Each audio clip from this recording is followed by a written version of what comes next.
Welcome back to another episode of Dreading, or if this is your first time here, welcome. Today we are going to be discussing the case against Sarah Boone for the final time in the lead-up to her trial in October. We've made a total of 7 videos on Sarah, and they are some of the most popular on our channel. But as our first video on the case is over 2 years old at this point, we thought creating a quick, comprehensive review prior to her trial would be helpful. For those who want a full deep dive into every aspect of the case, a playlist will be left in the description box down below to all of our coverage, which spans over about 9 hours. This is a new format of video for us, meant to be shorter than a lot of our previous content. As such, let us know if this is a format that you would enjoy seeing more of, by leaving a comment down below or a like. Obviously, if you do not find this content gratifying, let us know as well. So with all of that said, let us begin.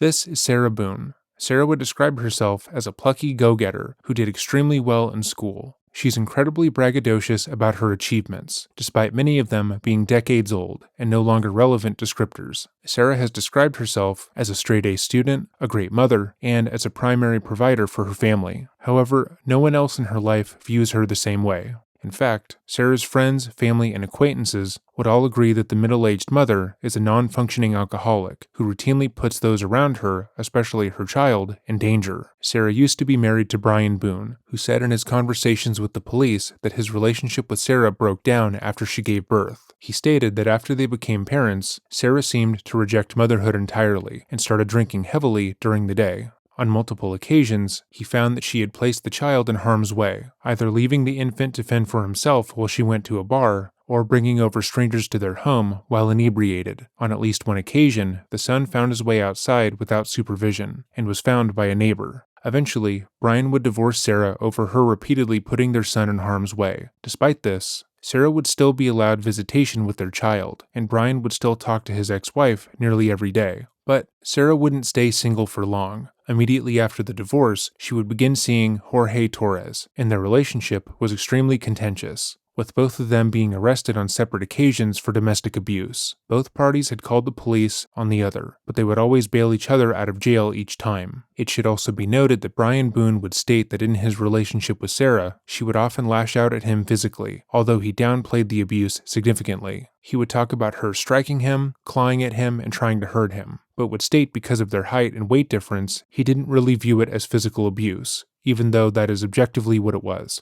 Sarah and Jorge would drink constantly, as both seemed to be in the thralls of alcohol addiction. The majority of their day would be spent in their apartment, where they would black out and get into arguments. If Sarah's son was in her custody for the day, she would either neglect him or call Brian, demanding that he pick up the boy so she could continue partying. But everything changed in February of 2020. On February 25th, Sarah would place this call into 911.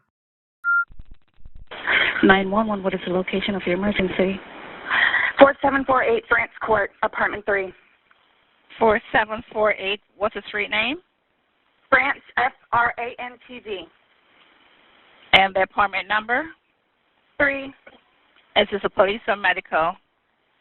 My boyfriend is dead. Okay, send the line for the fire department. Do not hang up.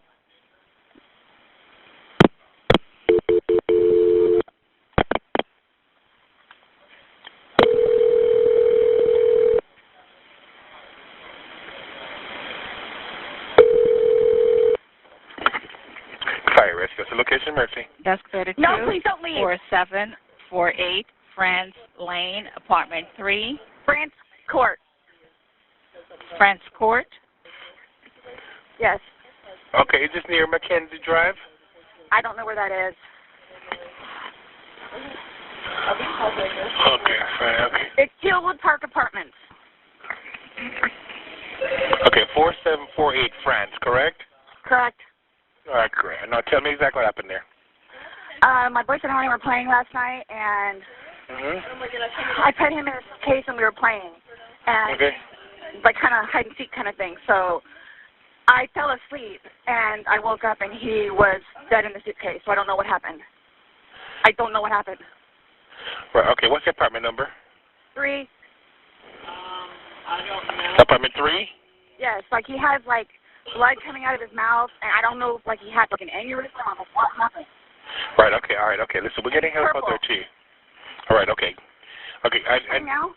Okay, 40, yeah, man, listen, we're on our way out there. You're at 407-716-8684. Okay, is he hanging from somewhere or what, ma'am? No, I pulled him out of the suitcase. I tried giving him CPR. Okay, so he was in a suitcase? Yes, and I fell asleep. Okay, how old is the 42. boyfriend, ma'am? 42-year-old male. All right. Okay, we're sending help out there. Sheriff's officer way out there? Yes, I'm sir. sorry? Yeah. Okay. All right. Listen to me. Okay. I just need to confirm this. All right. I understand. I just need to confirm this. Is he awake at all? Is he conscious at all? No. He's purple. Is he breathing? No. All right. I need you to get him on the floor, flat on his back for me. Okay? I did. I tried giving him CPR. All right. I tried giving him CPR. Yeah. Okay. But nothing happened. He's purple. Okay. Listen to me. There's a defibrillator available. I need you to get it for me. Okay? What is it? You have an AED available? No. All right. Do you right by him now? I'm sorry? Are you right by him now? Yes. Okay. Lay him flat on his. Okay, ma'am. Listen. Listen. Is he cold and stiff? Yes. Okay. Well, he's not necessarily cold, but he's stiff.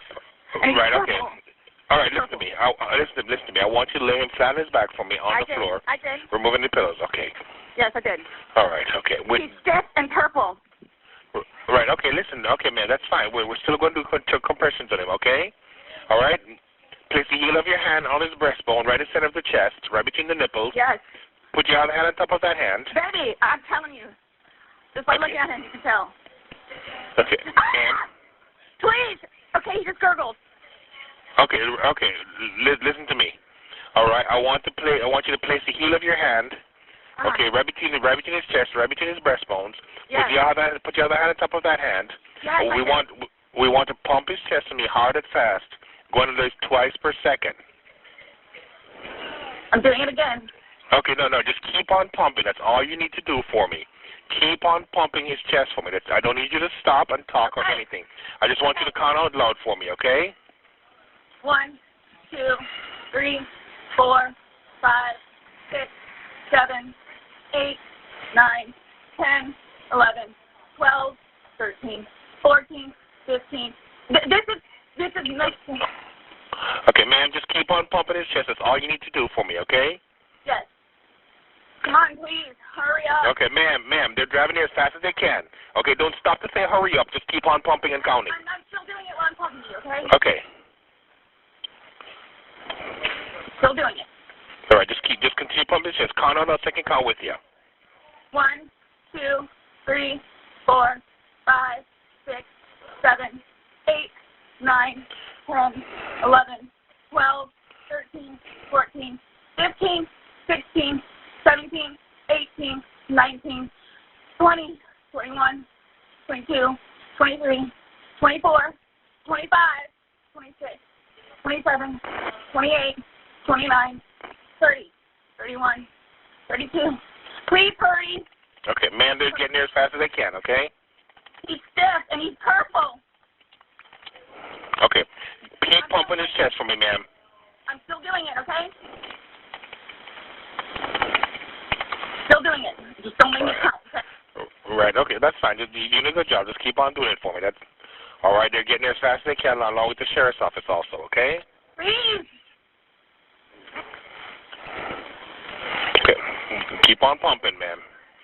1, We were playing hide 2, and seek. 3, 4. 1, 2, 3, 4. 1, 2, 3, 4. Keep on pumping for me, ma'am. I'm doing it. I'm doing it. Believe me, I'm doing it, okay? We were playing hide and seek. Okay. All right, I understand. All right, just keep on pumping for me, okay? Okay. Please hurry. This Right, is okay. horrible. This is horrific. What happened? Like, what happened? Okay, ma'am, just keep on pumping his chest for me, okay? They're in the parking lot. They should be up there shortly, okay? Yes.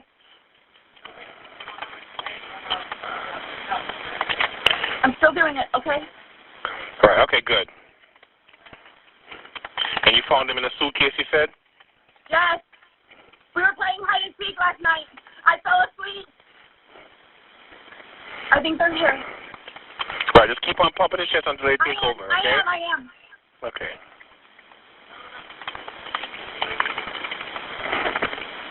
I am. Okay.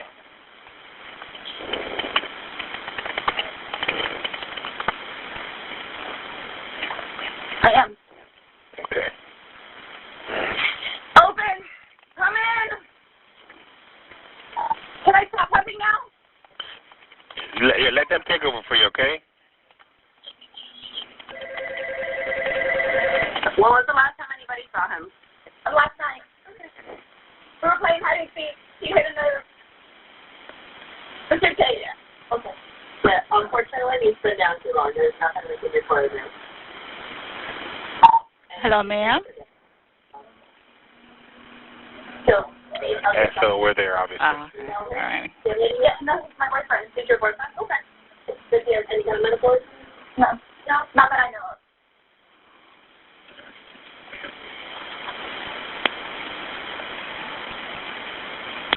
Hello? Hey, ma'am, the fire department's going to take care of you now, okay?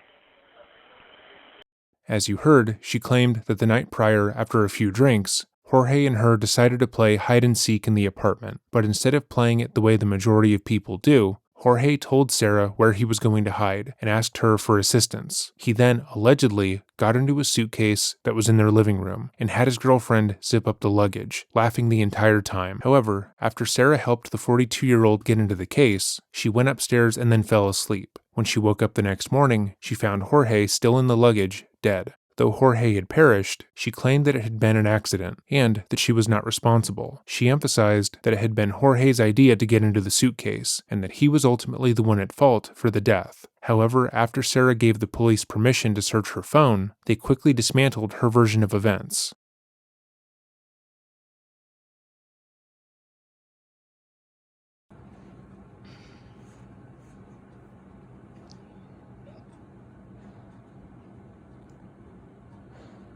Sarah.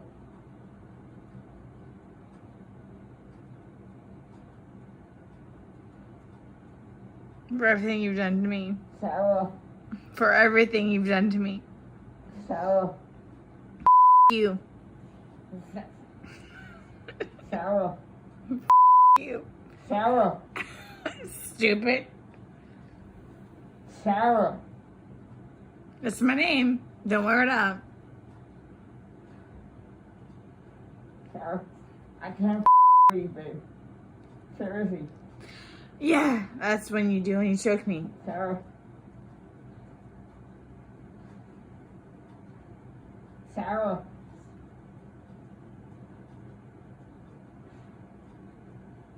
Sarah.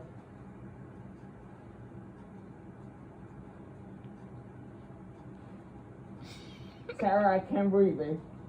That's on you. Sarah, I can't breathe. It's on you. Sarah.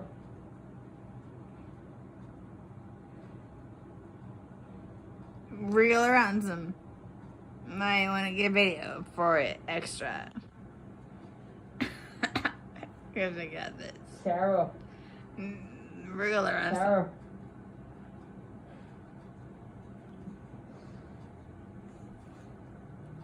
Sarah, I can't breathe, babe.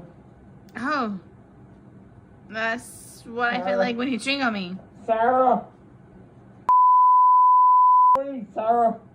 Yeah. You should probably shut up. Sarah. Shh.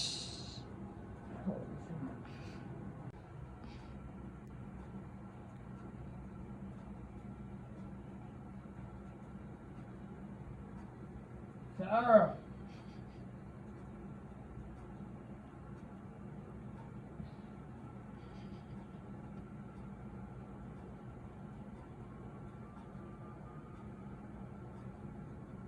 That video was one of the last things that Sarah did on her phone before she went to sleep, and it shows that at the very least, she knew that by leaving Jorge in the suitcase that he would perish. It's not often that the police are handed such an obvious smoking gun in a case, but when they asked Sarah about the recording, she claimed that she had no memory of it, and that it didn't change what happened. She repeatedly stated that everything had been an accident, and therefore she should be released immediately. Instead, she was charged with second-degree murder, and has spent the last few years in Orange County Jail awaiting trial. During that time, she has gone through 8 different attorneys, all of whom she claims were incompetent and were deliberately working against her. We've read all of her letters to the judges assigned to her case, and we'll link those videos down below, but they all essentially say the same thing, that being because her lawyers aren't catering to her every whim, and want to use arguments that mention her being an alcoholic or having flaws of any kind, that they should be removed as her counsel. The words bonehead, idiot, and moron are used frequently as well, and she repeatedly makes mention of trying to get these attorneys disbarred. Eventually, she would make the same statements to the original judge assigned to the case, telling him that she was going to write to the governor and other authorities trying to get him removed from her case as well. As time went on, Sarah created a conspiracy surrounding her case and the coverage it received. More specifically, because the video of Jorge being trapped in the suitcase, as well as her interrogation had all been made public, she felt as if the justice system had conspired against her. She claimed that the original judge, the prosecution, and all the lawyers that she had worked with were all working against her, attempting to frame her for Jorge's accidental death. They had decided, as a group, to make money off of the case by selling the footage to the media and other channels like my own, and had profited immensely from its popularity. Though multiple of her attorneys and reporters attempted to relay the fact that her case details were made public due to Florida's own sunshine laws, she remained steadfast in the fact that she did nothing wrong, and has publicly asserted that the entire justice system in Florida is corrupt. The 8th attorney that Sarah had been assigned was one that was known to work with aggressive and difficult clients, but even she wasn't exempt from Sarah's rage. In fact, one could say that despite all of Sarah's rage, she is still just